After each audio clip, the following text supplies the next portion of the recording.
YNW Melly's friend showed up to the courtroom the other day, and he answered some of the questions that the prosecutor had for him. To everyone's surprise, the friend confirmed the new evidence, and he just made Melly look guilty as hell. So here's the deal. Right before the 1-week break, something major happened in the YNW Melly trial that really caught the attention of those following it. It's all about this investigator who basically proved that the shots that killed Juvie and Sack must have come from inside the car, and that's why Melly is in some serious trouble. Remember, the state is claiming that Melly and Portland planned a drive-by shooting to cover up the murders of their friends Juvie and Sack Chaser. Now, during the trial, a detective dropped a bombshell.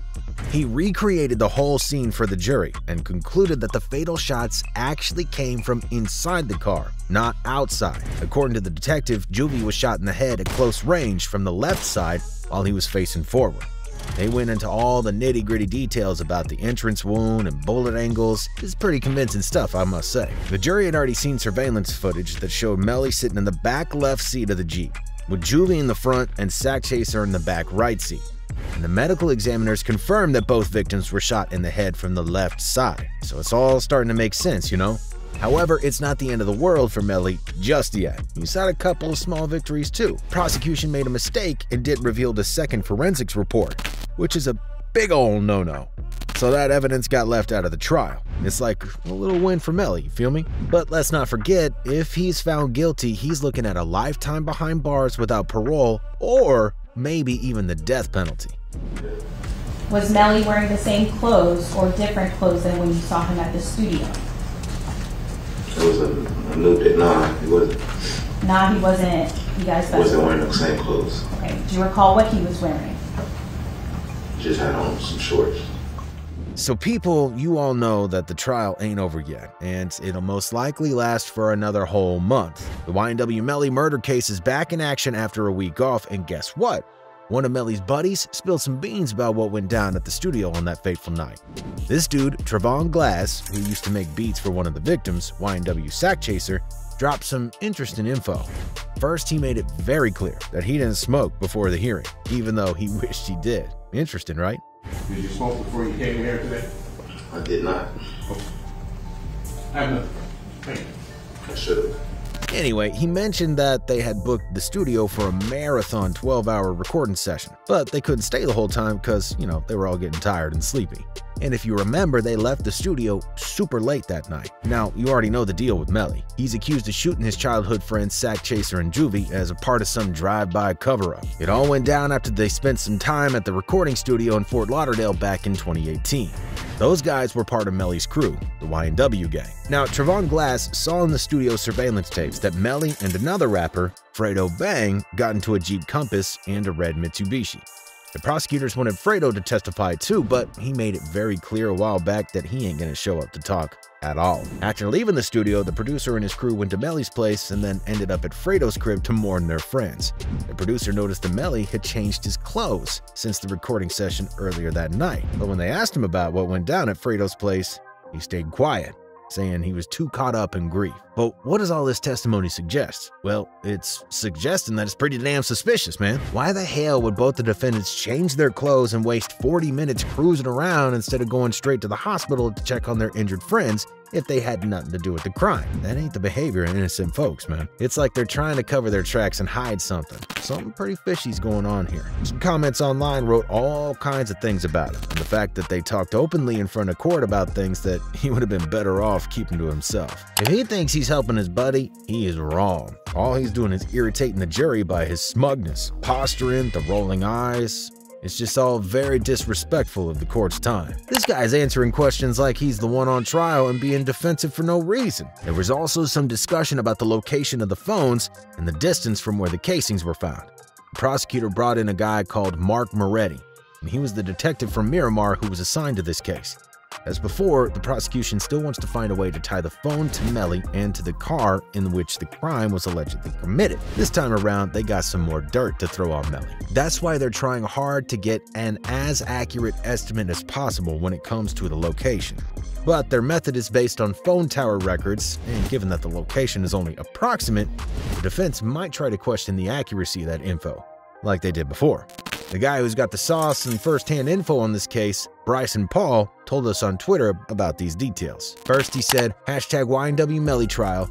Detective Moretti says that YNW Juvie's cell phone was found in the back floorboard of the right passenger rear. The second tweet said, Detective Moretti said Sack Chaser's phone was 100 meters from where the shell casings were found. YNW Melly's phone was 400 meters from where the casings were found. They also discussed something called CDR records, which are call detail records. The expert was explaining what the different columns mean in those records, and this was all important because the prosecutor was trying to show how the information in the records relates to the case. They mentioned Frederick Givens, who goes by the name of Fredo Bang.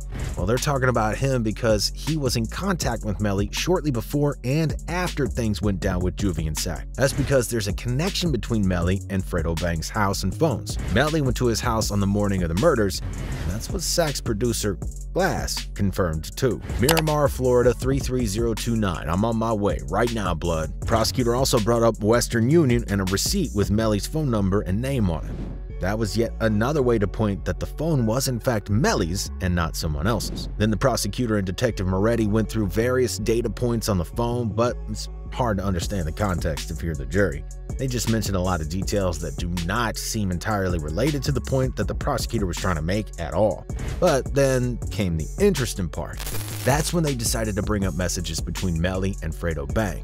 They're talking about money and touring plans, and the messages from Fredo weren't the only ones. There were also a lot of discussion about messages and phone numbers being exchanged between Melly and various people, including famous ones. It's clear what the mission was with this one: establish connections and motives. We also saw that there was some tension between Melly and his mom, and Melly expresses his frustration with her. They mentioned threats made by Juvie's sisters toward Melly's mom, and now Melly's mom has a bodyguard. Overall, we saw a mix of messages, phone records, and tensions within this group. It's a lot to process, but it seems like the prosecution's trying to connect these dots and establish motives and relationships. But there were messages that really made you think that Melly did the unthinkable, man. Look at this one, for example. This is what Bortland says about what Melly, quote, did. He did one of the realest shit in my life. But hey, the producer and detective testifying in court aren't the only crazy things happening lately. Word on the street is there are lawsuits coming in from the victims' families. And guess what? We got our hands on some of the documents that were made public recently. So Christopher Thomas's mom, Leandra Phillips, is going all out and suing Melly and a bunch of other folks for millions. She's claiming that they're responsible for her son YNW Juvie's wrongful deaths and that they're making money off it. She's fighting with everything she's got. According to the lawsuit, Melly and his crew, including 100K Track and Bortland, aka Cortland Henry, allegedly planned to kill these guys to boost their fame and cash in on it. They're even bringing in Melly's mom and manager Jamie King into the mix, saying they helped cover it up. They're even talking about how they made profit from the hashtag Free Melly. To some, that seems like a pretty far stretch. It's more about supporting Melly than straight up profiting, right? But we understand where it comes from. Juvie's mom's grieving, and it's only expected that she'd go all out on Melly. The lawsuit also accuses them of lying to the police and obstructing the investigation. They're naming Trevon Glass, Jacoby Mills, and others as defendants, claiming that they fed false info to the cops. As you can expect, Melly's defense is denying everything tooth and nail, saying there's no evidence and they don't owe any duty to the plaintiffs. They're trying to distance themselves from this whole situation. Get this, they're even arguing that Christopher Thomas was negligent and partly responsible for his own death. This case is heading to trial, and the plaintiffs are demanding a jury to decide on the damages. If Melly ends up guilty in that criminal trial, it could have an impact on the amount of money he'll have to pay. But who knows? It's a crazy situation. We'll just have to wait and see how it all unfolds. However, this is not the only crazy thing about this trial right now. It gets even wilder. There's actually a betting site where fans can place bets on whether he's going to be guilty or innocent. Can you believe that? They're like, comment your opinion and you could win $100. They even got a link where you can bet on the trial and get a sign-up bonus.